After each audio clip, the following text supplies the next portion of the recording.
이번 시간에는 원전징수 파트 중 퇴직소득 관리에 대해 알아보도록 하겠습니다. 자, 퇴직소득 관리는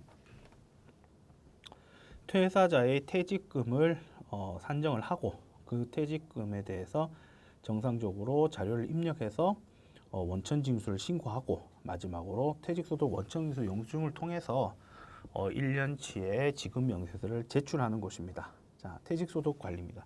자, 퇴직소득 관리에서 제일 먼저 선행을 해야 될 거는 사원 등록에서 퇴직자의 퇴직일을 입력을 하는 게 제일 먼저 순서입니다.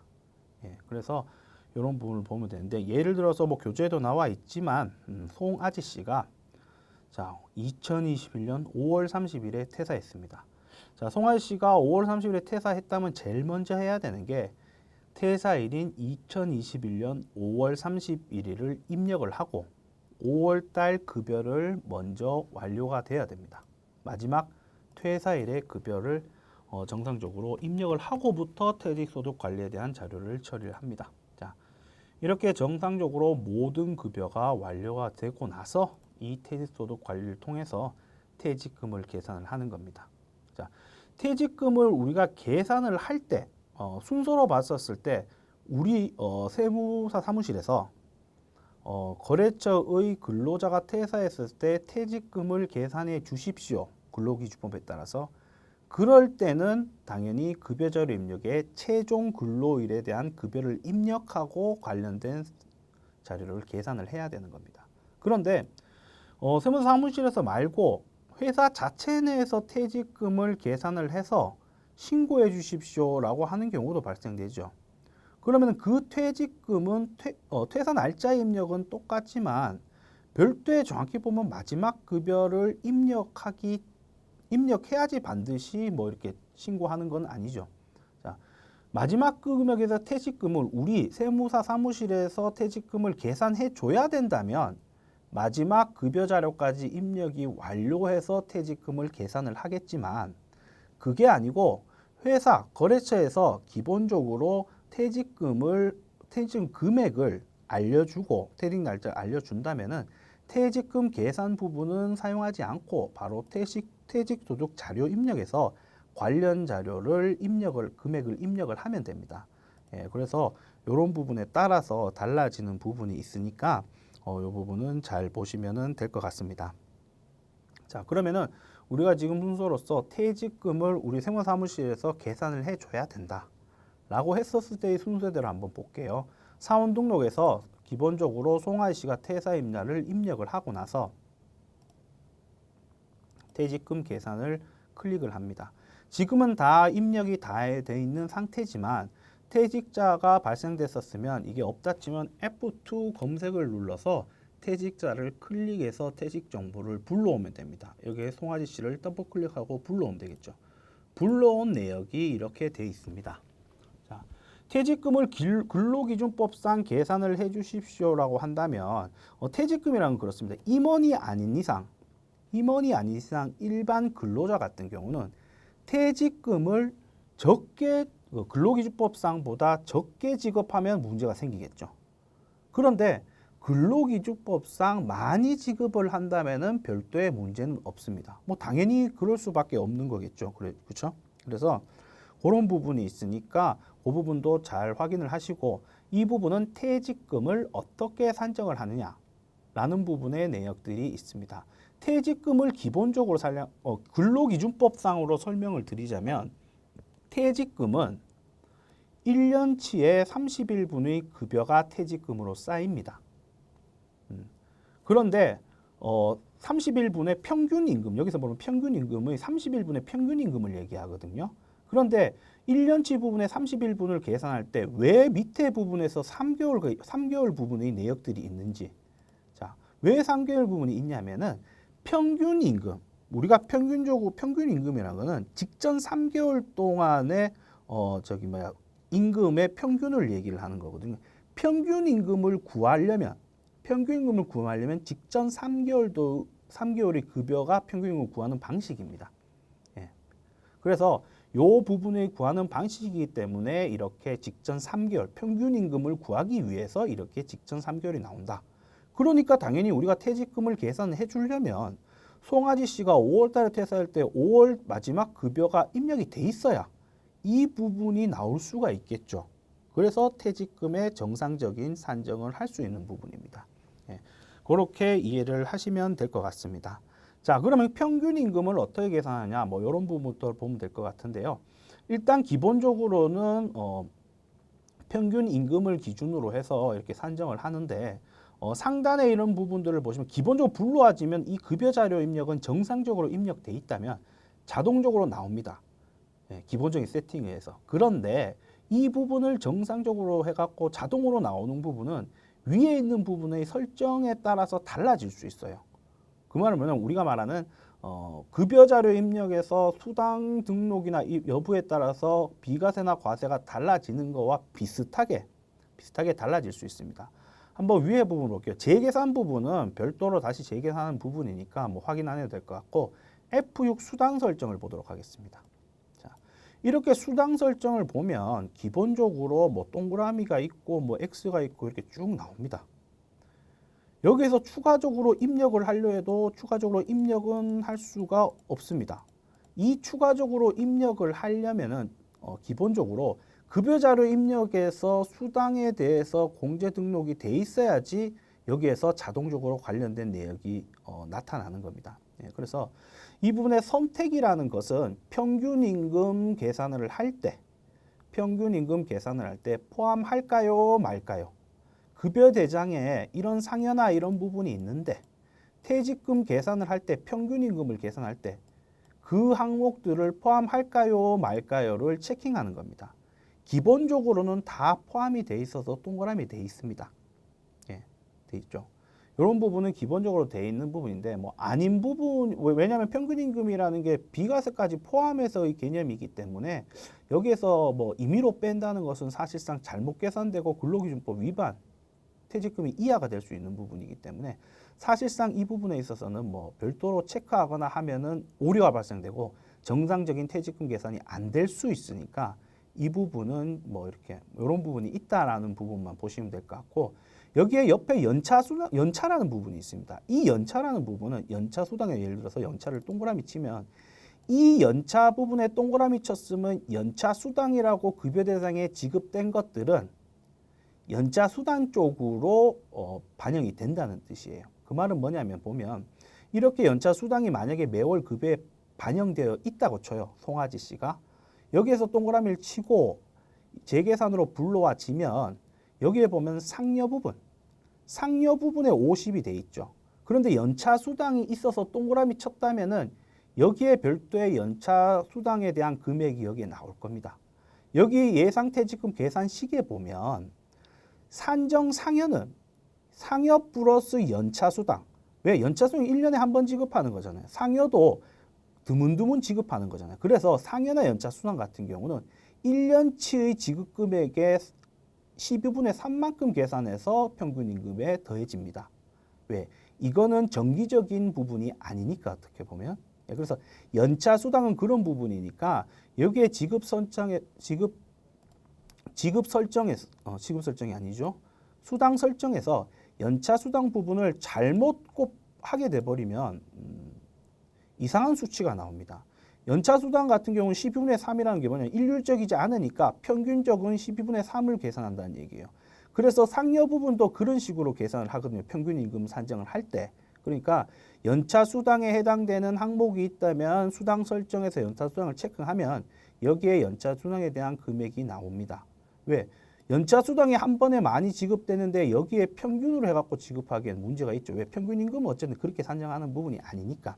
예, 그래서 이런 부분을 보시면 될 것 같습니다. 그래서 퇴직금 계산이나 이런 부분들은 이 부분이 정상적으로 돼 있으면 자동적으로 되는 겁니다. 그런데 우리가 여기서 알아야 될 것은 퇴직금이 어떻게 계산돼서 이 금액이 나오는지를 알아야 돼요. 기본적으로.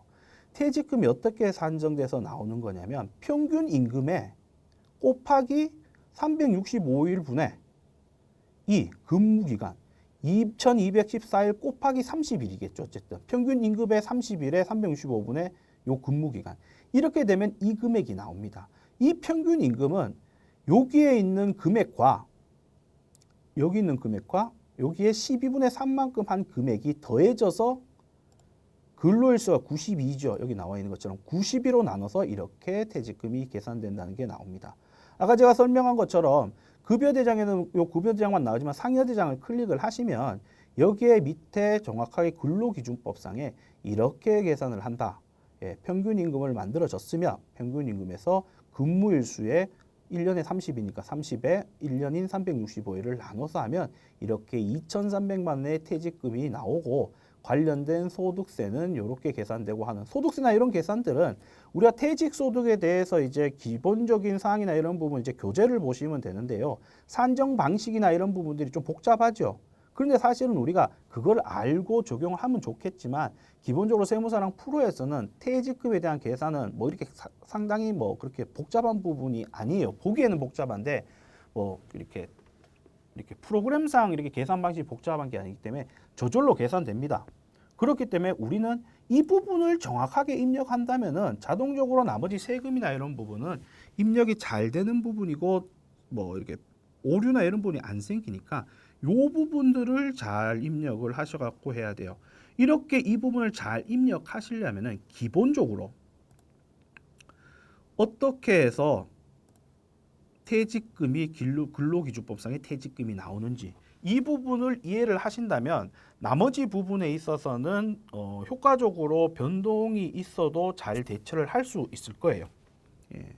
그 부분에 대해서는 좀 추후에 설명을 한번 드리도록 할게요. 자, 그리고 지급 설정입니다. 지급 설정은 보시면 아시겠지만 관련된 지급 내역에 대해 설정하는 부분이니까 뭐 사실 뭐 그 외에 특별한 부분은 없습니다. 자, 계산 설정은 관련된 부분에 기본적인 계산 설정을 하게 돼 있는데 여기는 기본적으로 연할로 돼 있지만 사실상 이 연할이 근로기준법상의 퇴직금 이하로 되면 문제가 있거든요. 그래서 항상 우리는 노동부 부분을 체킹을 하거나 일할이 노동부가 같거든요. 그래서 일할이 됐든 노동부 됐든 이 부분을 체킹하셔서 산정을 하셔야 됩니다. 자, 그리고 나머지 부분들을 보시면 되는데 뭐 윤년 계산 적용, 뭐 366일인 윤년을 계산할 때 뭐 분모가 366일이 되냐는 거죠. 여기에서 366일이 분모가 된다면은 사실상 평균 임금이나 예상 퇴직금이 줄어드는 효과가 있겠죠. 어쨌든 예, 그래서 평균 임금은 기본적으로 보시면 소주점 두 자리까지 여기 프로그램 돼 있습니다. 그런데 소수점 두 자리에서 올림하는 겁니다. 올림. 35.1이 되더라도 올림해서 36이 되는 거예요. 어쨌든 그래야 되겠죠. 왜? 반올림 내지 뭐 절사하게 돼 버리면은 근로기준법의 퇴직금보다 이하가 되겠죠. 뭐 금액의 큰 차이가 크진 않더라도. 그래서 올림으로 계산이 저절로 됩니다. 예, 그래서 이런 부분도 확인을 하면 될 것 같습니다. 그리고 위에 퇴직정산 현황입니다. 자, 이 근로자가 퇴직 정산을 어떻게 처리했는지 지금 여기에서 안기부씨를 보게 된다면 퇴직 현황이 중간 정산을 2021년 4월에 했고 실질 퇴직은 2021년 12월 30일에 했구나. 이런 부분에 있어서의 자료를 알 수 있습니다. 여기에서 백두산 씨의 산정 현황을 보면 별도로 일단 당해 부분에 있어서는 나오지 않습니다. 당해 부분에 있어서의 퇴직금의 산정 부분을 보여주는 겁니다. 그래서 뭐 나머지 사용법이나 이런 부분들은 이제 참고하셔갖고 사용 내역들을 확인을 하시면 될 것 같습니다. 그래서 우리가 만약에 세무사 사무실에서 근로자의 퇴직금을 계산을 해줘야 되는 상황이라면 이 퇴직 계산에 대해서 정확하게 이해를 하고 진행을 해야 되는 부분을 잊지 말고 확인을 하셔야 됩니다. 뭐 예를 들어서 이렇게 볼 수 있겠죠. 기본적으로 우리가 퇴직금 계산에 대해서 이 방식을 정확하게 숙지하고 있다면은 뭐 이런 부분이 있습니다. 예를 들어서 송아지 씨가 5월 31일에 퇴사를 했다고 여기는 나와 있지만은 5월 31일에 퇴사가 아니고 5월 20일에 퇴사를 했어요. 5월 20일에 퇴사했는데 실질적으로 5월 20일에 퇴사를 한 이유가 2015년 5월 19일쯤에 입사를 해서 19일부터 20일 기준으로 해서 계속 급여가 지급된 거예요. 그래서 5월 20일에 최종 급여가 뭐 예를 들어서 300만 원이든 뭐 이렇게 금액이 나왔어요. 그럼 우리가 실질적으로 송아지 씨를 불러오기를 하게 된다면은 5월 달에 이렇게 이 금액이 전체적으로 나올 거고요. 나머지 4월 달, 3월 달도 전체적으로 나오겠지만 나머지 2월 달에 우리가 20일까지 근무한 거니까 2월 21일에서 2월 28일이 됐든 29일이 됐던 급여가 월 기준으로 일수로 안분돼서 이렇게 나올 겁니다. 그렇게 된다면 그 부분을 그렇게 반영하면 그게 정상적인 반영이 아니죠. 왜? 지금 여기에서 기간은 변동을 할 수 없습니다. 별도로. 퇴직금 계산에서는 기간을 별도로 변동을 할 수 없어요. 그렇게 되는 경우라면 우리는 2월 20일, 2월 19일, 2월 20일에서 2월 28일이나 이런 기간이 나온다면 사실상 이 부분을 삭제를 해야 되겠죠. 왜? 이 급여가 사실상 최근 급여하고 마찬가지 급여니까 연도로 보면 경우에 따라. 그래서 실질적으로 급여하는 게 딱딱 이 금액이 돼야 될 거니까 조금 좀 헷갈리는 부분이 있을 수 있는데 어쨌든 그래서 결과적으로 임의로 조금씩은 변경을 해야 되는 경우가 발생되죠. 그러면은 우리가 이 부분의 변경을 발생되는 부분을 잘 알고 오류 없이 하려면은 대전제가 기본적인 퇴직금을 어떻게 계산하는지를 알고 있다면 이것은 변경이 안 되니까 적절하게 이 부분들을 변경하거나 해서 정상적인 답을 산출해낼 수가 있겠죠. 예. 그러니까 이런 부분들도 한번 주의깊게 보시면 될 것 같습니다. 그래서 퇴직금 계산 부분을 정상적으로 잘 처리를 하게 된다면은 뭐 우리가 퇴직금을 계산해 주는 부분이라면 나머지 부분들은 이제 실질적인 불러오기로 소득자료 입력이나 이런 부분들은 다 할 수 있습니다. 자, 그러면 이제 소득자료 입력에 대해서 볼 건데요. 자, 퇴직금 계산에서 회사에서 송아지 씨가 퇴사를 하는데 우리 세무사 사무실에 퇴직금을 계산해달라 했어요. 그래서 근로기준법상의 퇴직금을 계산해달라고 해서 이 부분이 계산돼서 이제 업체한테 알려줬어요. 그러면은 이렇게 퇴직금을 지급하면 될 것 같습니다. 이렇게 지급했습니다. 이렇게 신고해 주세요라고 하게 된다면은 이제 퇴직금을 입력을 해서 원천징수를 하고 별도로 신고를 해야 되겠죠. 자, 그 부분이 퇴직소득 자료 입력 부분입니다. 자, 지급월이 나와 있죠. 이 부분은 퇴직금을 지급한 월입니다. 기본적으로 근로소득 근로자 퇴직보장법에 의하면은 퇴직한 날의 14일 내에 퇴직금을 의무적으로 지급하게 돼 있습니다. 그러니까 그것도 참고로 일단 아시면 될 것 같은데요.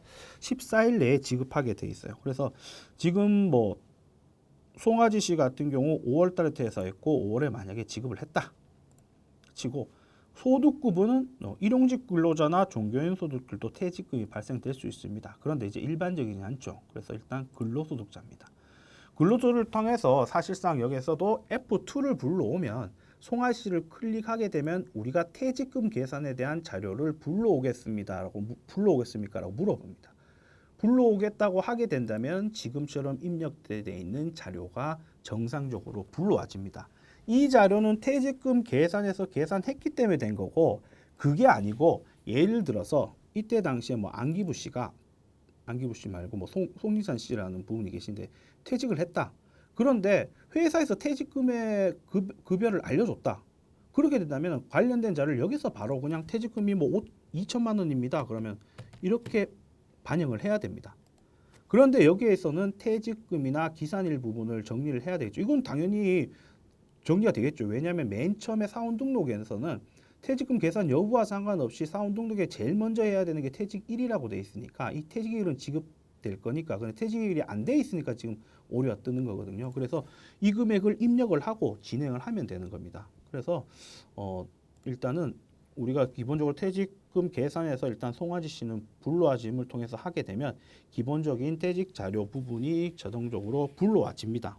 그래서 이 불러와지는 거에 대해서 뭐 특별히 변동 부분은 없겠죠. 이 부분들을 월별 마감이든 마감을 하고 최종적으로 송아지 씨의 퇴직소득 원천징수 영수증을 봐서 마감을 하고 우리가 퇴직소득 같은 경우는 다음 연도 10일까지 지급명세 제출하게 되겠죠. 이렇게 마감을 처리하고 지급명세서를 제출하면 됩니다.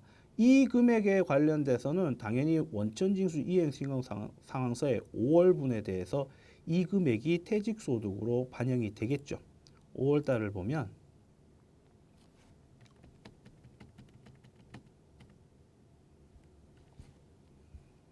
퇴직소득이 이렇게 38만 5천 원으로 해서 그 부분이 반영이 되고 있음을 알 수 있습니다. 그래서 퇴직 자료를 이런 식으로 해서 불러오기를 하면은 되는 부분입니다. 그래요. 자, 나머지 자료들은 칸들을 보면 확인을 하시면 될 수 있는데요. 이렇게 부분을 보시면은 뭐 기본적인 퇴직 소득 자료 입력에 대해서는 이런 순서로 돼서 완료를 하게 되는 겁니다. 예. 나머지 세부적인 사항은 보자면 사항에서 추가로 입력해야 될 사항들이 있겠죠. 여기서 보면 과세 이연 계좌나 뭐 확정급여형 퇴직연금 가입일 그리고 이런 부분이 있는데 여기에 설명을 하자면은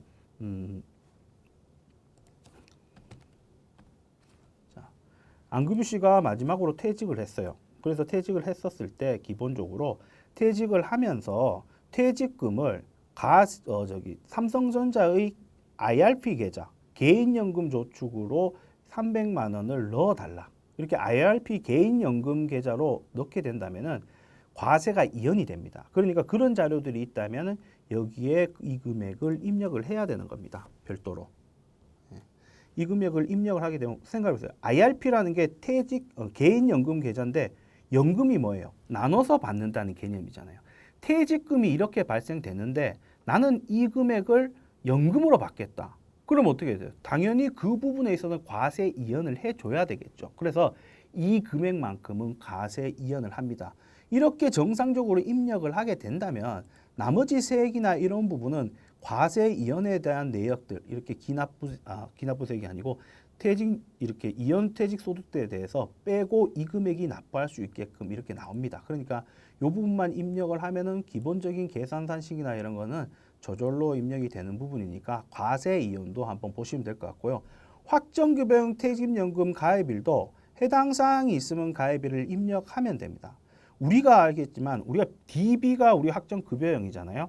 그리고 DC는 그때 이렇게 비용 처리되는 DC형이 있을 거고 근데 DC형일 때 같은 경우는 우리가 퇴직금 계산을 일반적으로 할 일이 없어요.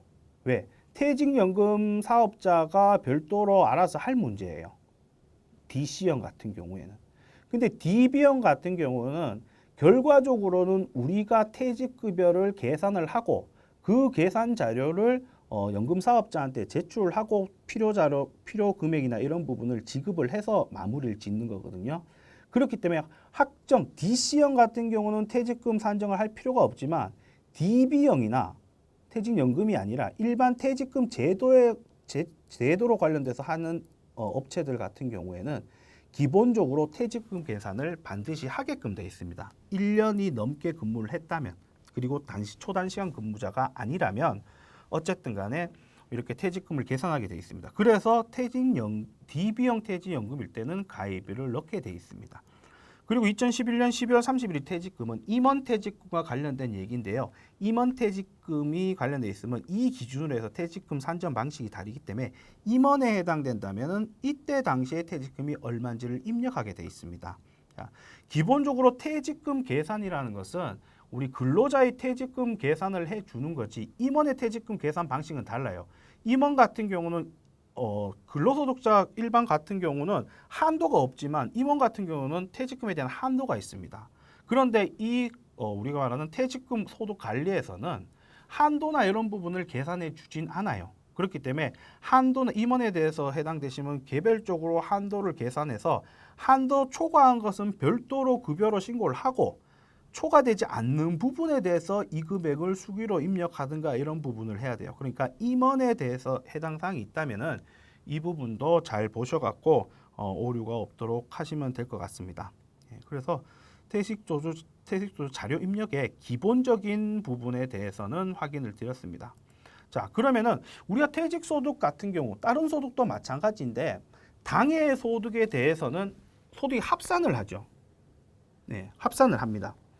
그럼 퇴직소득은 어떻게 할까요? 퇴직소득은 예전 같은 경우는 중간정산이 근로자의 의사에 의해서 중간정산을 편하게 할 수 있었죠. 그런데 꽤 오래됐지만은 지금 현재는 일반적인 사항이 아니라면 중간정산에 해당되는 사유가 아니라면은 정산을 못하게 돼 있죠. 예를 들어서 무주택자가 주택을 구입하거나 아니면은 몸이 아파서 6개월간 요양을 하거나 이럴 때 급하게 돈이 필요할 때 이럴 때는 중간정산 정상적인 사유입니다. 그래서 중간정산을 했었을 때는 어떤 식으로 퇴직금을 계산하냐는 이런 부분도 한번 생각해 볼 수 있겠죠. 자, 아까 전에 얘기한 것처럼 소득은 기본적으로 합산을 하죠. 퇴직소득도 마찬가지일 거 아니에요. 퇴직소득도 합산을 합니다. 그러면 중간정산 하겠다는 사람, 지금 같은 경우는 예를 들어보면 미리 입력을 해놨는데요. 안기부 씨가 2015년 4월 10일 날 입사를 하셨는데 중간정산 사유에 해당돼서 2021년 4월 30일에 중간정산을 했어요. 그리고 나서 안기부 씨가 실질 2021년 12월 31일에 퇴사를 하게 됐어요. 그러면 이때 중간정산일이 2021년이니까 이때 신고한 세금과 퇴직금과 이때 신고한 퇴직금이 따로따로 계산되어서 나올 거 아니에요. 일단은 원래는. 그러니까 이 두 개를 합산해야 됩니다. 기본적으로. 예. 이 두 개를 합산해서 1년에 있는 퇴직금이 있으면 두 개를 다 합산해야죠. 그러니까 당해에 중간정산도 하고 실질퇴직도 있었다면 이 부분을 합산해서 신고를 해야 됩니다. 그 부분을 대략적으로 설명을 드리자면 첫 번째로 안기부 씨가 중간정산을 하게 된다. 4월 30일로 중간정산을 하겠다. 그럼 4월 30일에 중간정산 부분에 있어서 뭐 똑같이 송아지 씨와 똑같은 방식으로 합니다. 할 때 중간정산일을 여기에서 입력을 해야 되겠죠. 왜냐하면은 사원등록에서는 퇴사일만 입력하죠. 기존에는 중간정산을 입력하고 했지만은 별도로 이제 중간정산을 입력하지 않고 여기서 바로 중간정산을 입력하면 됩니다. 그러면 중간정산을 했다면은 실질퇴직했었을 때의 퇴직 정산일은 언제가 되냐면 중간정산일의 다음 날부터 됩니다. 안기부 씨 같은 경우는 12월 31일에 진짜 퇴사를 했었을 때 불러오기를 통해서 보면은 5월 1일로 자동적으로 불러옵니다. 별도로 지정한 게 아니거든요. 불러오기를 하는 이유가 중간정산을 4월 30일까지 했다면은 기본적으로 퇴직금의 다음 퇴직의 정산일은 5월 1일이 됩니다. 바로 이런 부분을 볼 수 있겠고 백두단 씨 같은 경우는 기존의 퇴직금에 대한 정산이 한번 있었는 분인데 그렇게 해서 정산일이 2012년 1월 1일이 된 겁니다. 사실 백두단 씨 같은 경우는 그 전에 입사를 했는 부분입니다. 자료를 보면. 그래서 어쨌든 그래서 중간정산을 했었을 때 먼저 중간정산을 클릭을 하고 기본적인 퇴사일만 종료일만 입력을 하면 중간정산을 신고할 수 있습니다. 그래서 2021년 4월 30일에 중간정산을 안기부 씨는 했습니다. 안기부 씨가 했으면은 4월 30일 기준으로 해서 급여를 작성을 하면 되겠죠. 이 부분도 조회를 통해서 중간정산을 클릭을 하면 저절로 중간정산에 대한 내역이 나옵니다. 그래서 1차적으로 4월 30일에 이렇게 신고를 해요. 이렇게 신고를 하면은 원청진수 이행사항 신고서에는 4월 달에 이 금액이 나오겠죠. 1차적으로.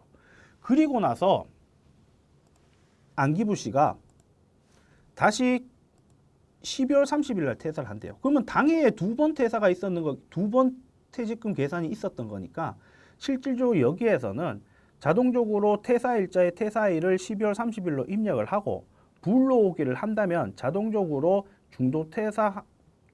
중간 정산한 다음 날에 정산일이 산정이 될 거고 거기에 맞게끔 관련된 급여가 산정이 됩니다. 그래서 별도의 소득세 부분이 계산이 됩니다. 퇴직금 계산에서는.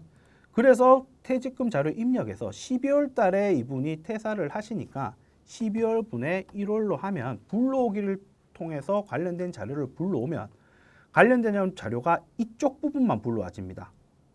그래서 그러면 이분 같은 경우는 당해 연도에 퇴직금이 두 번 발생이기 때문에 이걸 합산해서 신고해야 돼요. 최종적으로. 그렇게 합산을 하려면은 이 부분을 클릭을 해서 별도로 F2를 누르면 관련된 중간정산 내역이 이렇게 나와 있습니다. 다시 한번 설명드리지만 이렇게 작성을 하는 거는 당해 연도에 중간 지급이 있고 최종 퇴사가 있었을 때 합치는 겁니다.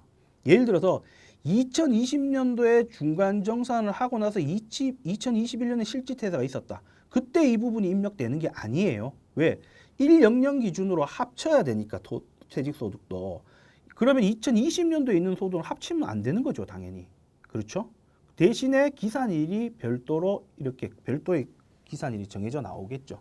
그래서 중간지급 내역이나 이런 걸 보면 아, 이런 부분이 있구나 하는 부분에서 여기에서 중간정산이 당해에 있다면은 기본적으로 중간정산에 클릭해서 F2를 눌러서 이 부분을 확인해서 반영을 합니다.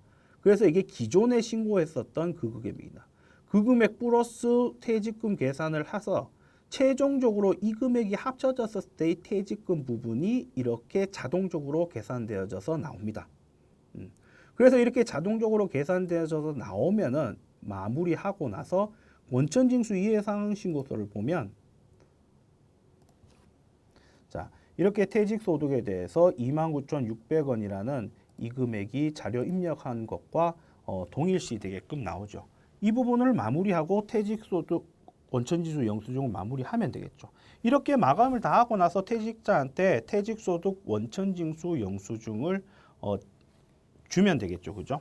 예, 그래서 퇴직소득 같은 경우에 전반적으로 설명을 드렸는데 중간정산 같은 중도지급 같은 경우에는 기본적인 조건이 있는데 거기에 해당됐었을 때 당해에 중간지급을 하고 당해에 실질퇴직이 있었을 때는 합친다. 그렇지만 직전 연도에 퇴직을 하거나 그 이전에 중간정산을 한 부분이라면 당해에 퇴직했을 때는 별도로 합치진 않는다. 다만 기산일이 달라진다. 중간정산을 했다는 것은 그때까지 퇴직금을 지급받은 거 아니에요. 그렇기 때문에 기산일은 그때 기준의 다음 날부터 기산해서 당연히 퇴직금을 계산을 해야 되겠죠. 당연한 얘기죠. 그죠? 그렇게 해서 이렇게 정리를 하면 됩니다. 관련된 자세한 내역이나 이런 실무적인 내역도 우리 교재 부분의 설명이 있고 프로그램을 통해서도 연습과 확인을 할 수 있게끔 되어 있으니까 그 부분도 잘 참고를 하시면 될 것 같습니다. 이상으로 퇴직소득 관리에 대해 알아보았습니다.